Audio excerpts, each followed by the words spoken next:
오늘 우리가 함께 나눌 말씀은 사도행전 5장 12절부터 무려 42절까지인데요 30절이 넘는 말씀이어서 저도 오늘 이 본문을 보고 정말 깜짝 놀랐어요. 여러분 보신 대로 상당히 긴 내용의 본문이라서 성경을 읽는데 많은 시간이 걸렸습니다. 여러분 그런데 오늘 본문을 12절부터 이렇게 42절까지 쭉 읽어보시면서 오늘 또 드라마 바이블로 우리가 읽었잖아요. 여러분 어떤 느낌이 드셨습니까? 무언가 우리의 가슴을 어떻게 뜨겁게 하는 어떤 특별함이 있지 않나요? 적어도 저는 그랬던 것 같습니다. 예수 그리스도의 사도들이 생명의 복음을 들고요 온 세상으로 나아가서 복음을 전하기 시작합니다. 물론 이 과정 속에서 대적자들의 어떤 핍박과 방해도 있었어요. 근데 이 사도들이 어떻습니까? 그럼에도 굴하지 않는 거예요. 자신들이 가지고 있는 생명의 복음을 담대하게 전합니다. 그리고 그들의 헌신을 통해서 여러분 얼마나 놀라운 일들이 일어납니까? 믿는 자의 수가 막 늘어나는 거예요. 복음을 전할 때마다 마음을 돌이켜 하나님께로 돌아오는 믿음의 백성들이 일어나기 시작했다는 거예요. 그리고 그 사람들이 함께 모여서 예배하고 기도하는 일들이 일어나고요 하나님의 나라가 힘있게 확장되고 있는 것을 우리는 이 사도행전을 통해서 보게 되는 거예요. 그러니까 주님 말씀하신 대로 예루살렘과 온 유대와 사마리아와 땅끝까지 복음이 확장되고 넓혀져 가는 것을 우리가 만나게 되는 것입니다. 여러분 저는 오늘 본문을 통해서 이런 어떤 복음 확장의 역사 그리고 복음을 향한 어떤 사도들의 그 헌신과 그 열정을 보면서 정말 큰 감동과 도전을 받게 되었습니다. 말씀을 묵상하는 가운데 하나님 지금 이 땅에도 이런 변화와 회복과 하나님의 복음이 흥왕하는 역사가 지금 이곳 가운데 일어나 주시고 가능하다면 우리 보나님 교회가 그런 은혜의 주역 정말 하나님의 그 복음의 주역이 될 수 있도록 하나님 은혜 베풀어 달라고 기도가 나오더라고요. 기도하기는 여러분들도 오늘 이런 본문 말씀을 쭉 읽으면서 그런 동일한 마음이 들기를 소망합니다. 여러분 근데 전 오늘 이 본문 말씀을 묵상하면서 아주 흥미로운 부분을 하나 발견하게 돼요. 오늘 이 긴 말씀을 가지고 어떻게 요약해서 설교할까 하다가 자꾸 반복해서 읽는 가운데 무언가 하나를 발견하게 된 거예요. 여러분 오늘 본문 안에는 반복되는 패턴이 하나 있습니다. 어떤 패턴입니까? 바로 4단계로 이루어진 한 패턴이요 본문에서 지금 2번 반복되고 있는 것을 볼 수 있어요. 12절부터 42절까지 이 4단계의 한 패턴이 2번씩 반복되고 있는 것이죠. 1단계 뭡니까? 복음을 전파합니다. 2단계는 대적자들의 방해가 있어요. 그런데 하나님의 개입이 3번째로 일어나고요 다시 복음 전파, 이런 어떤 패턴이 있음을 발견하게 되는 것이죠. 실제로 여기 나와 있는 표를 한번 보십시오. 제가 오늘 이 긴 내용의 본문을 간략하게 한번 정리해 보았습니다. 먼저 사도들이 복음을 전하고 능력이 나타났다 말씀드렸어요. 사도들이 복음을 전할 때 능력이 나타나고 변화가 막 나타납니다. 그러니까 어떤 순서가 나오죠? 대적자들이 당연히 등장을 합니다. 사도들을 체포하고 그 사도들을 감옥에 가둬버려요. 그랬더니 또 어떤 일이 일어납니까? 3단계입니다. 하나님이 사자를 보내서 감옥문을 열어주시죠. 다시금 생명의 말씀을 전할 수 있도록 그 사도들을 도와주고 있습니다. 그래서 사도들은 다시금 성전에 나가서 예수 그리스도의 복음을 전하기 시작해요. 그랬더니 또 2번째 단계가 또다시 돌아오는 거예요. 대적자들이 또 나타나서 그 사도들을 체포합니다. 그리고 그들을 잡아다가 예수 이름으로 가르치지 말라고 협박해요. 심지어 사도들은 그 대적자들로부터 죽음을 당할 위기에까지 놓이게 됩니다. 그랬더니 어떻게 됩니까? 이번에도 하나님이 또 개입하세요. 이번에는 비록 천사는 아니지만 유대인들에게 가장 존경받는 가말리엘이라고 하는 이 랍비의 마음을 하나님이 움직입니다. 그리고 그들을 중재하게 해요. 대적자들은요 그 말이 마음에 들지 않았습니다. 근데 이 가말리엘이라는 존재 자체가 그 유대인들 사이에서 엄청난 존경을 받는 그런 스승님이기 때문에 거절할 수가 없는 것이죠. 그래서 그 선생님께서 말씀하시기 때문에 그것을 옳게 여겨요. 그래서 사도들을 풀어주게 되는 것이죠. 그런데 이 사도들을 그냥 풀어주는 것이 아니라 어떻게 합니까? 심하게 채찍질하고 한 번만 너희들 복음을 더 전하면 가만두지 않겠다 협박한 후에 풀어주게 되었다는 거예요. 복음을 전하다가 거의 죽을 뻔한 위기에 놓이게 된 것이죠. 근데 여러분 사도들은 어떻습니까? 풀려난 이후에 예수 이름으로 핍박받는 것을 오히려 기쁘게 여겼대요. 그리고는 그들이 날마다 그리고 어디에 있든지 누구를 만나든지 예수는 그리스도라고 가르치고 전도하기를 그치지 않았다고 오늘 본문은 말씀하고 있는 것입니다. 여러분, 이처럼 오늘 본문에서는 복음 전파, 대적자들의 등장과 방해, 하나님의 개입과 도움, 그리고 다시 복음 전파, 이런 어떤 하나의 패턴들이 계속 반복되고 있는 것이죠. 근데 여러분, 오늘 이 본문에 나오는 이 네 가지의 단계, 이 하나의 패턴은요, 오늘 본문을 넘어서서 사도행전 전체와 성경 전체에서도 반복되는 패턴이라는 것을 알 수 있게 됩니다. 우리가 사도행전을 읽어보십시오. 그리고 성경 전체를 읽어보십시오. 알게 모르게 이런 어떤 단계들이 계속 나타나고 있습니다. 하나님의 백성들이 주님의 말씀을 받고 선한 일을 하려고 하고 주님 뜻대로 살아가려고 하고 복음을 전하려고 합니다. 그럴 때마다 어떤 일들이 일어나나요? 대적자들이 계속 나타나서 방해하고 힘들게 하는 것입니다. 그럼 그런 상황 가운데서 이들이 완전히 망하고 없어지고 힘들어지느냐? 아니라는 것이죠. 하나님이 개입해서 그들을 도우십니다. 그리고 그 도움으로 말미암아서 다시 나가서 복음을 전하고 주님의 뜻대로 살아가는 일들이 그들에게 또 성경 안에서 많이 발견되고 있다고 하는 것이죠. 또 어떻습니까? 더 나아가서는 현재 이 시대를 살아가는 우리 그리스도인들에게도 반복되어 나타나는 패턴이라고 할 수 있어요. 우리도 하나님의 뜻대로 살아가려고 하고 복음을 전하려고 하고 그리스도인으로 살아가려고 할 때 정말 힘들고 어려운 일들이 나타나게 된다는 것입니다. 때문에 그런 의미에서 보면 오늘 본문은요, 반드시 우리가 주목해 보아야 할 본문이라는 거예요. 오늘 본문을 통해서 우리는 복음을 전하다가 문제가 생겼을 때, 혹은 신앙생활에서, 혹은 주님의 뜻대로 살아가려고 할 때 문제가 생겼을 때 어떻게 그 문제를 믿음으로 극복할 수 있는지 중요한 힌트를 얻게 된다는 것입니다. 여러분, 실제로 우리가 오늘 서두에 광고한 것처럼 우리는 종종 내가 기도하고 있었던 전도 대상자들을 교회로 초청하고 복음을 전해야 하는 상황이 있을 수 있습니다. 또 어떤 분들은 평생 가족이나 친구나 또 내 안에 있는 지인들을 두고 간절히 기도하는 분들도 있을 거예요. 제 기억에 저희 어머니께서도 믿지 않는 남편과 또 믿지 않는 주변 사람을 위해서 정말 눈물을 흘려가면서 기도하셨던 그 모습이 떠오릅니다. 아마도 이 중에서도 정말 믿지 않는 가족들을 위해서, 친구들을 위해서 마음에 그 사람을 품고 간절히 기도하며 하나님이 이 사람을 살려주십시오 기도하고 있는 분들이 분명히 있을 것입니다. 근데 여러분, 우리가 그들에게 복음을 전할 때, 또 이렇게 하나님의 일을 하거나 믿음으로 가려고 할 때 우리에게 어떤 일이 일어납니까? 여러분, 일단은 오늘 본문에서 보았던 것과 같이요, 긍정적인 일들을 우리는 경험할 수 있습니다. 우리가 믿음으로 살아가려 하고 복음을 전하려 하고 주님의 뜻대로 살아가려고 할 때 하나님이 도우십니다. 그래서 하나님이 우리가 꼭 만나야 할 사람들을 우리 옆에 붙여주세요. 그리고 연약한 우리의 입술입니다. 우리는 부족합니다. 아는 것이 없어요. 그러나 그럼에도 불구하고 이 부족한 입술과 이 손을 통해서 우리가 전도하고 주님의 뜻대로 살아가려고 할 때 우리는 복음을 전하기만 했을 뿐인데 한 영혼이 주께로 돌아오는 역사가 일어나기도 한다라는 거예요. 또 내가 누군가를 위해서 간절히 기도하거나 하나님 나라의 일에 우리가 헌신했을 때 나의 그 작은 섬김을 통해서 가정이나 직장이나 교회나 어떤 공동체가 회복되기도 하더라는 것이죠. 여러분, 이것은 우리가 분명히 복음을 전할 때 우리에게 나타나는 긍정적인 현상들입니다. 그래서 전 여러분들이 염려하지 않으셨으면 좋겠어요. 나 같은 사람이 어떻게 복음을 전하는가, 나는 그럴 자격도 없다 하지 마시고, 예전에 제가 CCC라고 하는 선교단체에 잠시 몸담았던 적이 있는데요, 그때 제가 이렇게 전도를 하러 나가는데 너무너무 떨렸습니다.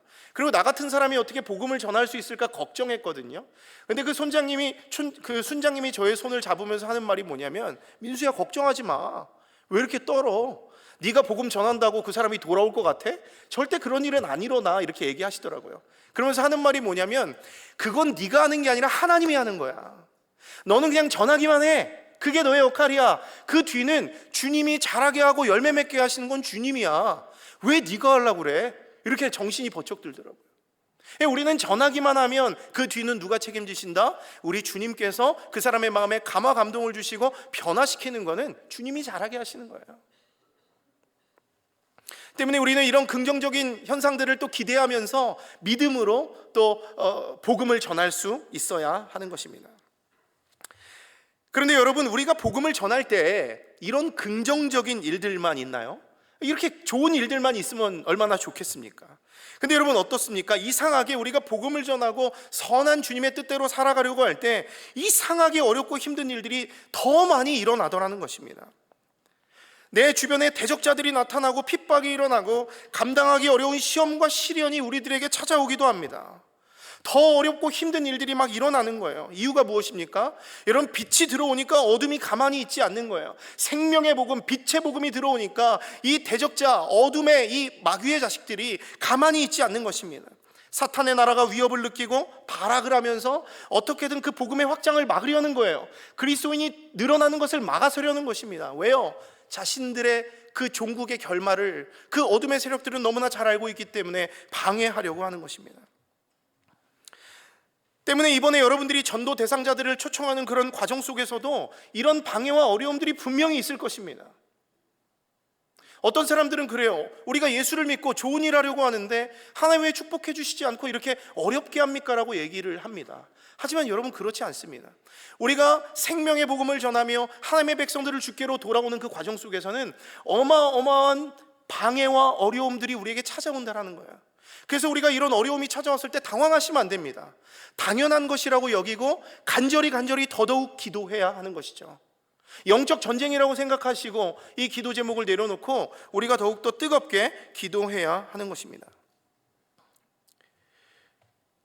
여러분, 그런데 이때 이런 일이 일어날 때 신자들의 반응은 어떻습니까? 여러분, 혹시 여러분들 중에서 고난과 핍박을 사랑하는 분 계세요? 거절과 무시와 멸시당함을 너무 행복해 이렇게 하는 사람은 있으세요? 만약에 이런 사람이 있다면 좀 도와줘야 됩니다. 문제가 있는 거예요. 고난과 핍박이 오는데 웃고 사랑하고 행복해하고 문제가 있는 거 아니겠습니까? 여러분, 이 세상에 어떤 사람이 고난, 핍박을 좋아하고 그것을 행복해하는 사람이 있을 수 있겠습니까? 그런 사람은 이 세상에 없습니다. 그러다 보니까 사람들은 이 복음 전하는 것을 아예 포기해버려요. 그리스도인으로 사는 것을 포기하고 하나님 나라의 일에 헌신하는 것을 아예 그냥 포기해버리는 것입니다. 왜요? 너무 힘들고 어려우니까 차라리 그냥 편한 길을, 쉬운 길을 선택하는 거예요. 그래서 이 시대의 많은 그리스도인들은 복음 전하는 일에 관심이 없습니다. 너무나 안타까운 일이에요. 이것이 주께서 우리에게 주신 중요한 사명임에도 불구하고 복음 전하는 것에 대해서 어떤 필요성을 느끼는 사람이 별로 없습니다. 이 일에 관심도 없고 그런 기회가 생겨도 나와 상관없는 일이라고 생각해요. 이것이 우리 이 시대의 현실이고 어려움이죠. 비극입니다. 이 시대에 복음 전하는 것에 대해서 당연시 여기지 않는 이런 문화들, 복음 전하는 것이 얼마나 고귀한 것인지 깨닫지 못하는 이런 것들이 이 시대에 정말 큰 어려움이고 아픔이죠.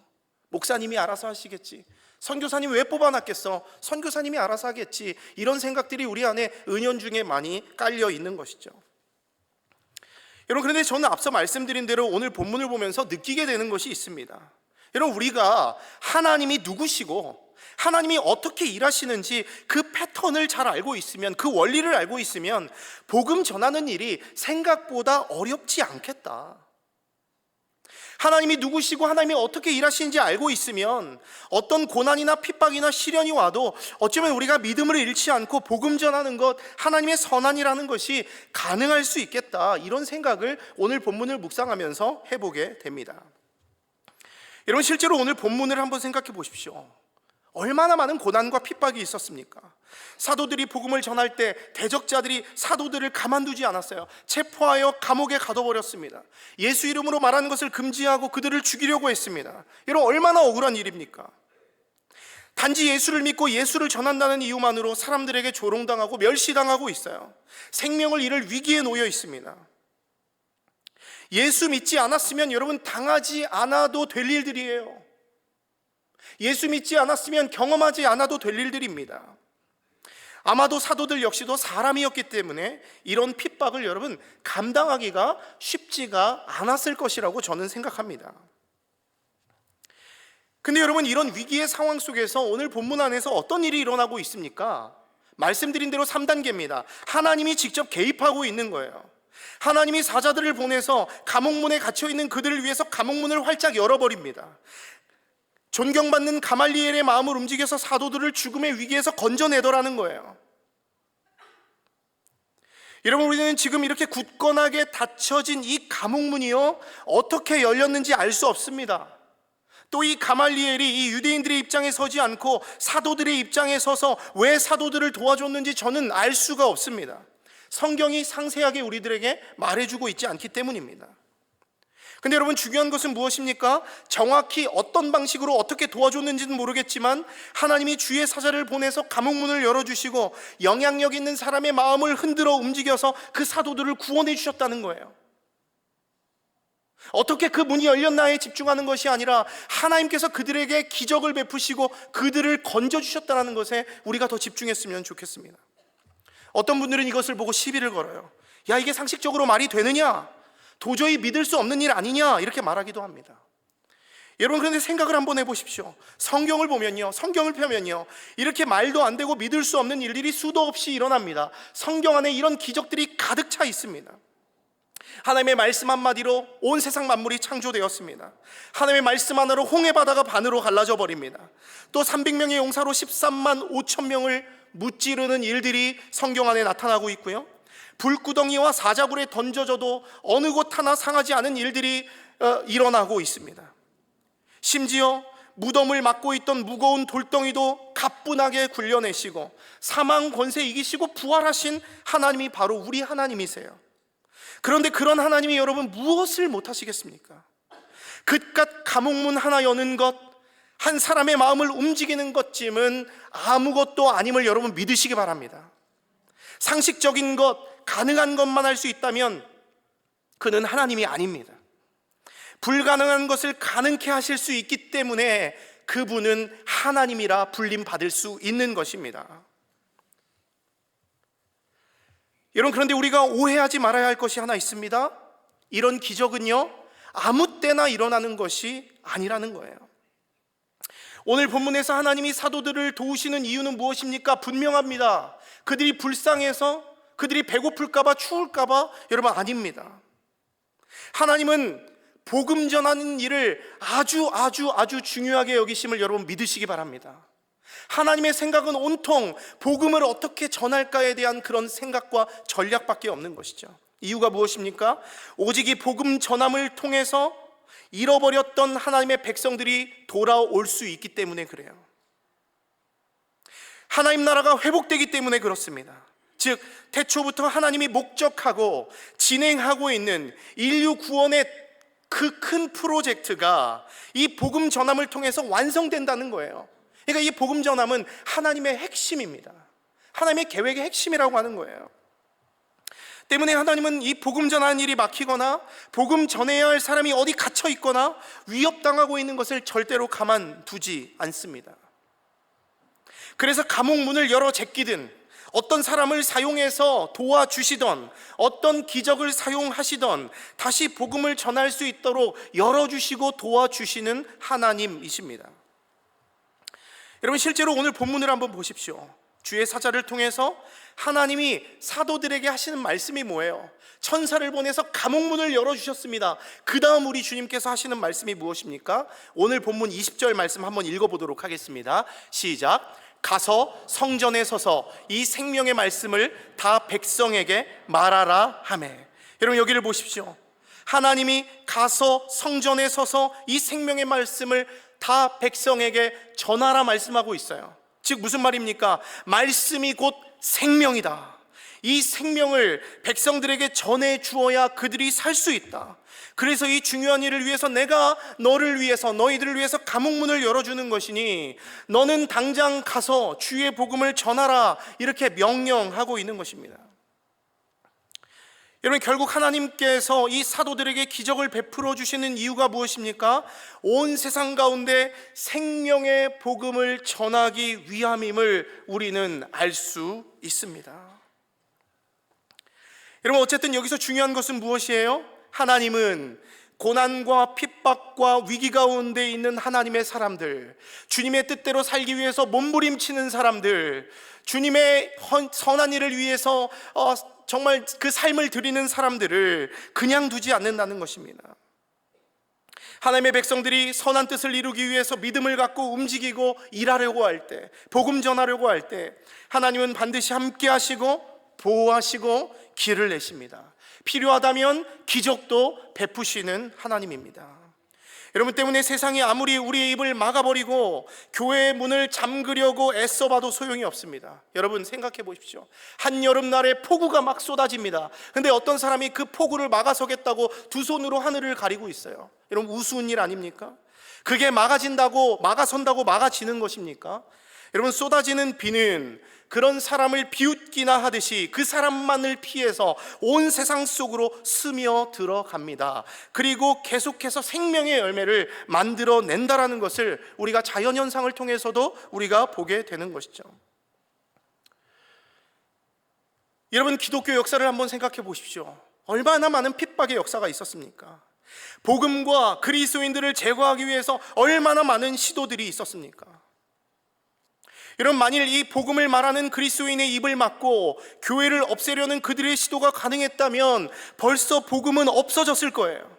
저와 여러분들 같은 그리스도인들은 전혀 남아있지 않았을 것입니다.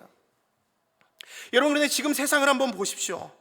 여전히 생명의 복음은 많은 하나님의 사람들을 통해서 전해지고 있습니다. 오히려 복음을 핍박하고 교회를 없애려고 했던 로마 제국은 이미 사라진 지 오래예요. 오히려 하나님의 나라는 계속해서 확장되고 있는 것입니다. 교회와 그리스도인들은 연약하고 부족하지만 각자의 자리에서 계속 복음 전함의 역할을 감당하고 있고요. 그 복음을 전함을 받은 사람들이 여전히 주께로 돌아온 일들이 지금도 온 세계 곳곳에서 일어나고 있습니다. 이유가 무엇입니까? 하나님이 살아계시기 때문입니다. 하나님이 교회를 여전히 지키고 계시고 구원을 베풀기 위해서 지금도 성실하게 일하며 돕고 계시기 때문임을 여러분 믿으시기 바랍니다. 여러분 고로 우리가 이런 하나님의 구원 패턴, 하나님이 일하시는 이 방식을 알고 있으면 생명의 복음을 전하는 일이 결코 어렵지 않습니다. 어떤 고난과 핍박이 찾아와도 믿음 잃지 않고 우리 삶 가운데 개입하시고 도우실 하나님을 믿기 때문에 그 위기를 극복할 수 있는 힘이 우리 가운데 생깁니다. 여러분 실제로 오늘 본문의 제자들을 한번 보십시오. 복음을 전했다는 이유만으로 채찍질 당하고 온갖 수치와 모욕을 당했습니다. 근데 여러분 제자들의 반응은 어떻습니까? 더 이상 힘들어서 못 해먹겠다, 그만 때려쳐야지, 이런 반응을 보이고 있나요? 아니죠. 오늘 본문 41절을 보면 어떻게 나오고 있습니까? 한번 함께 읽어보도록 하겠습니다. 사도들은 그 이름을 위하여 능력받는 일에 합당한 자로 여기심을 기뻐하면서 공회 앞을 떠나니라. 대적자들이 그들을 채찍질하고 다시는 예수 이름으로 말하지 말라라고 했는데도 불구하고 사도들의 반응은 더 이상 못 해먹겠다, 내가 이런 일 더 이상 지긋지긋하다, 이렇게 반응하는 것이 아니라 사도들은 그 예수 이름을 위하여, 복음을 위하여 능욕받는 일에 합당한 자로 여기심을 기뻐하면서 다시 복음 전하기 위해서 떠났다, 오늘 본문은 말씀하고 있는 것입니다. 여러분 어떻게 이 고난과 핍박 중에도 이 주님의 제자들, 이 사도들은 기뻐할 수 있습니까? 어떻게 이렇게 시험과 시련이 찾아오는데 이런 여유 있는 자세를 취할 수가 있냐는 거예요. 제가 앞서서 고통과 고난을 사랑하고 행복해하는 사람은 도와줘야 된다, 이상한 사람이다, 정신이 뭔가 잘못됐다 말씀드렸는데 이 사람들이야말로 뭔가 정신이 잘못되고 문제가 있는 사람들 아니겠습니까? 어떻게 이런 자세를 취할 수 있냐는 거예요. 여러분 저는 이것이 믿음 없이는 불가능한 일이라고 저는 생각합니다. 여러분 어떤 믿음입니까? 아무리 저들이 우리의 입을 틀어막고 감옥에 가두고 온갖 핍박과 위협을 가한다고 해도 하나님의 복음은 누구에게도 막히지 않고 갇히지 않는다는 그 믿음이 있었기 때문에 가능했다라고 하는 것이죠. 비록 고난 가운데 있을지라도 잠깐 후면 건져내실 하나님의 구원 패턴, 하나님이 일하시는 방식을 정확히 알고 있었기 때문에 가능한 것 아니었겠습니까? 여러분 동시에 이들은 그 구원의 패턴의 끝에 있을 영원한 구원과 하늘 상급에 대한 기대감과 확신이 분명히 있었을 것입니다. 여러분 이 세상 사람들은요 어떤 것을 가장 중요한 가치로 여깁니까? 말 하나 많아입니다. 돈 버는 것, 돈을 가장 중요한 가치로 여깁니다. 저도 돈이 너무 좋아요. 여러분, 이 중에서 돈 좋아하지 않는 사람 있습니까? 마치 자기는 아닌 것처럼 이렇게 얘기하고 있는 것 같은데, 우린 다 돈을 좋아합니다. 돈을 가장 중요한 가치로 여기고 있습니다. 그래서 여러분, 돈을 많이 벌 수 있는 어떤 부동산이나 주식이나 코인에 대한 관심이 요즘에는 너무 대단합니다. 그래서 그것에 많은 시간과 돈을 투자하고요, 관련된 정보를 얻지 못하거나 최상의 시점에 그것을 팔거나 소유하지 못하면 너무 아쉬워합니다. 막 땅을 치고 후회합니다. 내가 그때 그 말 들을 걸, 막 이런 반응을 보입니다. 왜 그렇습니까? 그것을 가장 중요한 가치로 여기기 때문에 그래요. 그 정보를 정말 중요한 가치로 여기기 때문에 그렇습니다. 여러분, 그런데 이것은 생명의 복음도 마찬가지입니다. 죄로 눈이 가리워진 이 세상 사람들은요, 이 생명의 복음의 가치를 절대로 알지 못합니다. 그래서 그 생명의 복음을 무시해요. 큰 가치를 두지 않습니다. 그런 거 갖다 준다 해도 다 갖다 버려버려요. 돼지에게 진주를 맡겨도 그것이 중요한 줄 모릅니다. 하지만 여러분, 생명의 복음의 가치를 아는 사람들은요, 절대로 그 생명의 복음을 가볍게 여기지 않아요. 이 세상 그 무엇보다도 그 생명의 복음을 소중하게 여깁니다. 이유가 무엇입니까? 그 생명의 복음이, 그 가치가 값을 매길 수 없을 만큼 엄청나기 때문에 이것을 포기하지 않고 소유하려고 애를 쓰고 있는 것입니다. 그래서 여러분, 누군가가 억만금을 준다고 해도 이 생명의 복음의 가치를 아는 사람들은 그것을 바꾸지 않습니다. 그것을 포기하지 않으면 죽이겠다고 협박해도 쫄지 않아요. 그냥 이 목숨 너 가져라 하고 그냥 내어준다라고 하는 것입니다. 그리고는 그 가치를 자신만 아는 것이 너무 안타까워서 그 가치를 온 세상 사람들이 알도록 그렇게 바보 소리, 멍청이 소리 들으면서도 그 복음을 전하는 거예요. 여러분, 사도들 역시도 그 생명의 복음의 가치를 알았기 때문에 그런 고난과 핍박을 당하면서도 기뻐할 수 있었던 것입니다. 어디서 무엇을 하든 누구를 만나든 예수는 그리스도라고 가르치기와 전도하기를 그치지 않았다는 것입니다. 여러분, 어쩌면 우리는 나중에 그 마지막 날에 주님 앞에 섰을 때 이 생명의 복음의 위력과 이 생명의 복음의 가치를 알게 되면 정말 깜짝 놀라게 될 것입니다.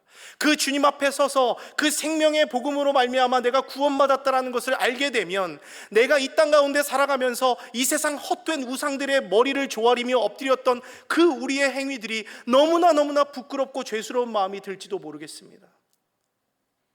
전 여러분들이 나중에 내가 그때 그 말을 들으며 정말 그 복음을, 생명의 복음을 가치 있게 여길 걸 후회하는 그런 여러분들 되지 않기를 소망합니다. 지금 이 땅을 살아가면서 성경에서 말씀하신 이 말씀을 고스란히 받으면서, 믿음으로 받으면서 그 생명의 복음을 이 세상 무엇보다도 높은 최고의 가치로 여기면서 그 복음을 누리고 전할 수 있는 여러분들 되셨으면 좋겠어요. 사랑하는 성도 여러분, 말씀을 마무리합니다. 여러분, 우리가 하나님이 누구시고 하나님이 어떻게 일하시는지 그 패턴을 알면, 그 일하시는 원리를 알면 여러분, 어렵지가 않은 거예요. 부담스럽지가 않은 거예요. 하나님이 내게 주신 이 생명의 복음이 얼마나 대단한 가치가 있는지 알게 되면 이 복음 전하는 일이 부끄러운 일이 아니라 자랑스러운 일이 되는 거예요. 복음 전한다는 이 일에 대해서 나는 자부심을 느끼게 되는 것입니다. 고난과 어려움이 찾아와도 오히려 내가 끝까지 이 생명의 복음의 가치를 알고 내가 이거 전해야지 담대하게 자랑스러운 복음을 전하려고 할 것입니다. 사랑하는 성도 여러분, 오늘 주님께서는 이 시대를 살아가는 우리 성도들에게도 동일하게 명령하십니다. 가서 생명의 복음을 전하라, 우리에게 부탁하고 있는 거야. 내가 함께하고 보호하고 열어줄 테니 여러 가지 어려움 속에서도 생명의 복음을 전하는 일을 제발 멈추지 말라, 우리에게 부탁하고 있습니다. 때문에 여러분, 이 생명의 복음을 자랑스럽게 여기는 여러분들 되시기를 바랍니다. 어디서 무엇을 하든 예수는 그리스도라고 선포하시고 생명의 복음을 가르치는 것과 전도하는 것을 그치지 않는 여러분들 되셨으면 좋겠습니다. 전도는 하나님이 우리에게 주신 명령이고 사명입니다. 이 작은 나를 통해서 하나님이 일하십니다. 그런 하나님을 기대하면서 복음의 증인된 삶을 살아가는 여러분 모두가 될 수 있기를 바랍니다. 특별히 내가 정말 전도해야 될 사람이 누군가 오늘 한번 생각해 보셨으면 좋겠어요. 내가 누구에게 복음을 전할 것인가 생각하고 기도하면서 마음에 품고 그 한 영혼을 주께로 이끌고 오실 수 있는 그런 여러분 모두가 될 수 있기를 주님의 이름으로 축원합니다. 우리 함께 찬양하며 예배 가운데 계속 나아갔으면 좋겠는데요. 내게 허락하신 시련을 통해 나는 믿네라고 하는 찬양입니다. 저는 오늘 설교를 준비하면서 이 찬양을 부르는데 마음에 깊은 감동이 있었습니다. 하나님께서 이 연약한 부족한 나를 통해서 또 이 시련과 고난과 고통 가운데서도 나를 인도하시고 이끌어 가시는 그 하나님에 대한 고백이 바로 이 고백이라고 저는 생각합니다. 이 시간 다 자리에서 일어나 주시고요, 이 찬양할 때 우리의 고백을 주님 앞에 올려드렸으면 좋겠습니다.